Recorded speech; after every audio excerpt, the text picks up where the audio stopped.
Welcome to Cathedral. I'm Father Greg Sakowicz. Special thanks once again to Mark Tracy and David Jonas. Mark and David, beautiful music week in and week out. Special thanks to Lori Doyle, the biggest Philadelphia Eagles fan in the whole world.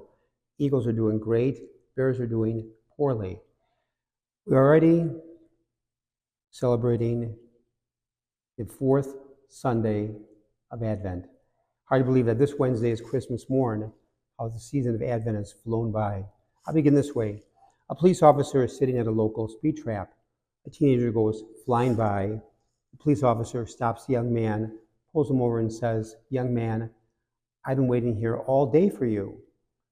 The teenager says, "Officer, I got here as fast as I could." That would be my response.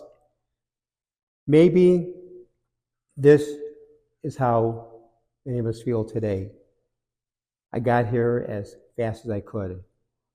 This being the fourth Sunday of Advent, you may be thinking, so much to do and so little time left. Yet we listen in the gospel today, again this fourth Sunday of Advent. Blessed is she, Mary, Blessed Mother Mary, who trusted. God is with us. The word Emmanuel means God is with us.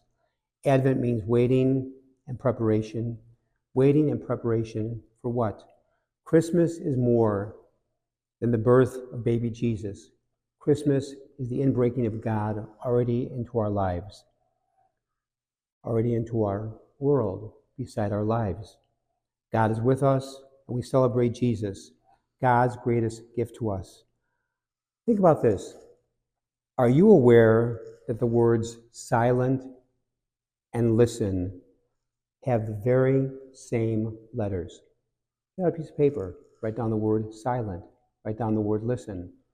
Mix them up, the very same letters in both.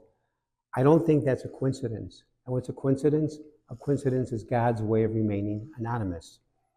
Where do I make the time to listen and put this Advent season in perspective? World unrest, violence on the rise, people still overwhelmed with last-minute shopping, wrapping, baking. It goes on and on and on. There's too much to do and not enough time to do it. We feel somewhat overwhelmed. Sue Monk Kidd, in her book, When the Heart Waits, shares this very powerful story. My grandfather was a lawyer, a judge, and a farmer. He very often was very, very busy. I remember also the times he would enter the moments of his golden age by relaxation. He would take me fishing on the little ponds we had on the farm. He would sit and hold his cane pole over the water, becoming as still as the stumps that jutted up from the water. I usually tired of fishing fairly soon and went on to do other things, like pick dandelions. One day, having given up on fishing, I was playing in the back of his old black truck. I noticed that his fishing bait was still on the seat. I remember being surprised my grandpa would go fishing for over an hour without any bait. I grabbed the bait basket and raced over to him. "Grandpa, how can you fish without bait?" Grandpa smiled and said, "Well, sometimes it's not the fish I'm after, it's the fishing." Great line. When Grandpa tells his granddaughter, "Honey, sometimes it's not the fish I'm after, it's the fishing." Great food for thought. What am I fishing for this Advent season? What am I trying to catch this Christmas? In life, we all have priorities. We all make choices. What am I choosing this Advent? Christmas, the new year, soon to be here, 2025. Some years ago, I found this beautiful reflection entitled, "Be Happy Where You Are," that connects with what I've been trying to say today. It goes this way. Sadly, many of us continually postponing our happiness. And definitely, it's not that we set out to do so, we convincing ourselves Someday I'll be happy. We tell ourselves we'll be happy when our bills are paid, when we get out of school, we get a job, we get that promotion. We convince ourselves that life will be better after we get married, have a baby, then another. And we are frustrated that the kids aren't old enough. After that, we're frustrated we have teenagers to deal with. We'll certainly be happy when they get out of this stage. We tell ourselves that our life will be better and complete when our spouse gets his or her act together. We get a nicer car, able to go on a better vacation when we retire. The truth is, there's no better time to be happy than right now. If not now, when? If not now, when? Our life will always be filled with many challenges.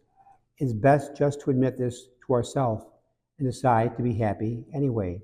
One of my favorite quotes comes from Alfred de Souza, who said, "For a long time, it had seemed to me that life was about to begin, but there was always some obstacle in the way, something to be gotten through first, some unfinished business, time still to be served, a debt to be paid.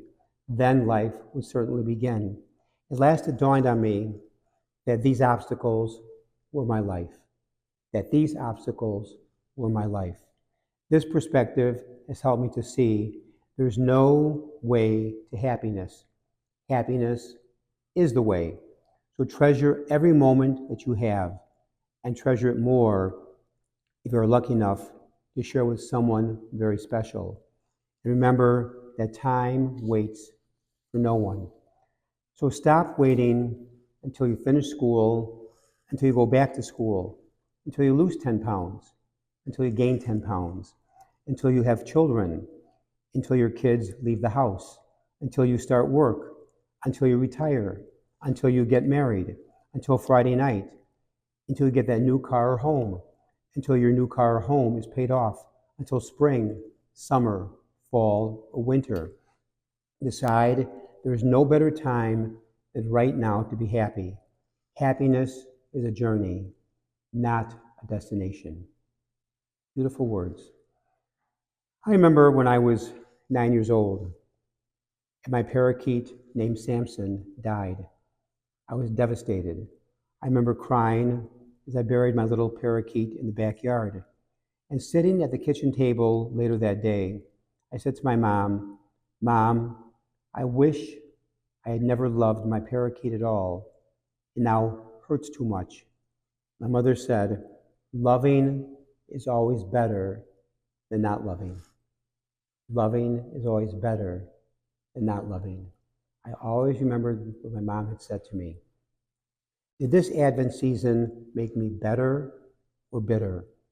As we move through Christmas and the Christmas season, may the birth of Jesus, the presence of God already in our midst, make us better and not bitter.